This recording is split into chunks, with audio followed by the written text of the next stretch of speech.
नमस्कार। आज हम करेंगे +1 कक्षा के लिए 9वें अध्याय औद्योगिक क्रांति के मुख्य पॉइंट।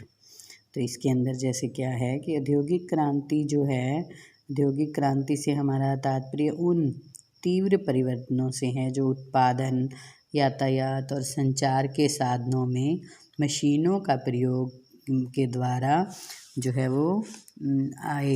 मशीनों का प्रयोग जो है उस समय होने लगा और मशीनों के प्रयोग से ही सभी जो औद्योगिक क्रांति थी वो बढ़ने लगी। जैसे कपड़ा अधिक से अधिक बनने लगा और फिर जैसे और अन्य लोहा था, उसके साधन जो है वो अन्य बनने लगे। औद्योगिक क्रांति से पहले कारीगर जो थे वो अपने घरों में परिवार के सदस्यों की सहायता से जो उनके पास साधारण औजार होते थे उन्हीं वस्तुओं से ही वो क्या करते थे, सामान का निर्माण करते थे।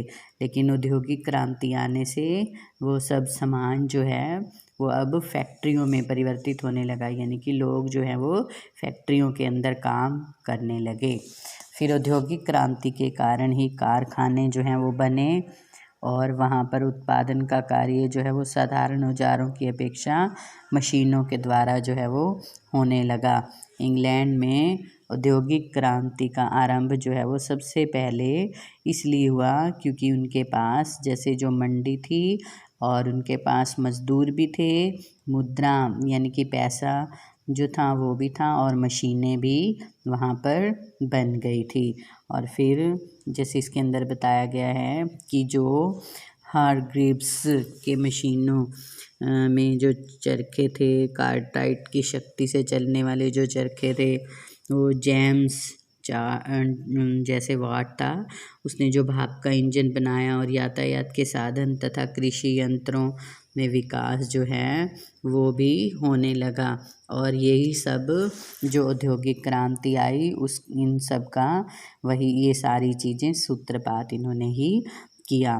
फिर भाप की शक्ति थी, भाप की शक्ति का प्रयोग सबसे पहले खनन यानी कि खोदने का कार्य जो किया जाता था, जैसे खोद करके कोयला आदि निकाला जाता था, उनके अंदर किया जाने लगा। और इसका प्रयोग कोयले तथा अन्य धातुओं की मांग बढ़ने पर उन्हें अधिक गहरी खानों से निकालने के लिए जो है प्रयोग किया जाने लगा, जिससे क्या हुआ कि काम के अंदर तेज़ी आ गई।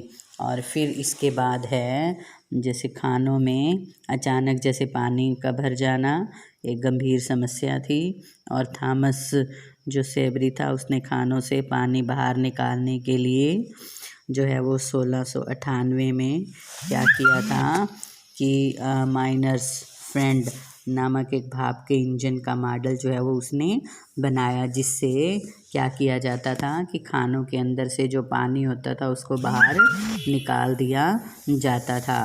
फिर नहरों का आरंभ जो है वो सर्वप्रथम कोयला ढोने के लिए किया जाता था। और जैसे नहरें जो थी वो यातायात के साधन में सबसे महत्वपूर्ण थी। नहरें जैसे स्पेशल भी बनाई जाती थी और उनसे सामान को इधर उधर ढोया जाता था। फिर जैसे पुरुषों को मजदूरी जो थी उस समय के दौरान मामूली होती थी और इससे उनका घर खर्च जो है वो नहीं चल पाता था। इसे पूरा करने के लिए वो क्या करते थे, अपनी औरतों को और बच्चों को काम पर लगाते थे।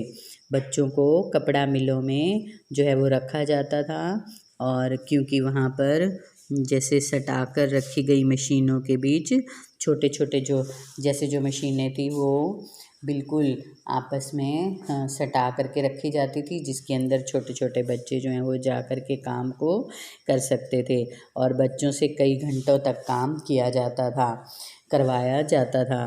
कोयले की खानें जो थी काम की दृष्टि से बहुत खतरनाक होती थी। कई बार खानों में छतें जो हैं वो धंस जाती थी और फिर उसके अंदर जैसे विस्फोट हो जाता था और लोगों को चोटें आदि लगना जो है वो आम बात होती थी। तो फिर जैसे धीरे धीरे कानून भी बनाए जाने लगे और फिर उन कानूनों में क्या किया जाने लगा कि जैसे बच्चों को 10 घंटे तक काम जो है वो दिया जाने लगा और 10 घंटे से ऊपर बच्चों से काम नहीं लिया जाता था और 10 वर्ष की आयु के ऊपर के जो बच्चे होते थे उन्हीं से ही काम लिया जाने लगा। फिर इसके अंदर क्या बताया गया है कि कारखानों के जो मालिक होते थे वो बच्चों से काम लेना बहुत ज़रूरी समझते थे ताकि वे बड़े होकर उनके लिए अच्छा काम जो है वो कर सकें। और फैक्ट्री में मज़दूरों में लगभग आधे से तो 10 साल से कम आयु में ही काम करना शुरू कर देते थे। औरतें जो हैं, औरतों की मज़दूरी मिलने से उन्हें लाभ भी हुआ और हानि भी। पैसे से उन्हें वित्तीय स्वतंत्रता मिली, उनके आत्मसम्मान में भी वृद्धि हुई, परंतु उनके लिए अपमानजनक परिस्थितियों में काम करना भी उनको पड़ता था।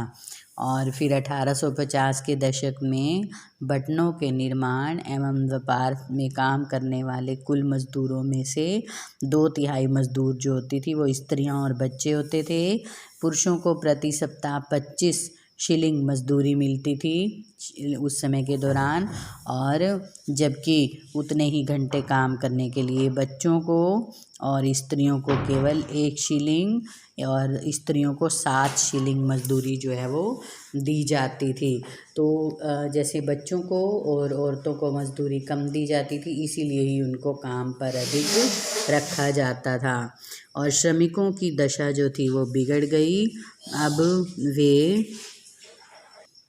मज़दूरों की दशा को सुधारने के लिए, जैसे श्रमिकों की दशा बिगड़ गई और जो वे आरामी महामारियों के शिकार होने लगे, और फिर मज़दूरों की दशा को सुधारने के लिए इंग्लैंड के अंदर अनेक कानून जो है वो बनाए गए जिनसे उनको अधिकार प्राप्त हो सकें। और फिर जैसे धीरे धीरे जब उनको अपने अधिकार पता चलने लगे तो वे हड़तालें आदि भी करने लगे। तो ये जो थे औद्योगिक क्रांति के मेन पॉइंट, इनको अच्छे से कीजिएगा और लेसन को अच्छे से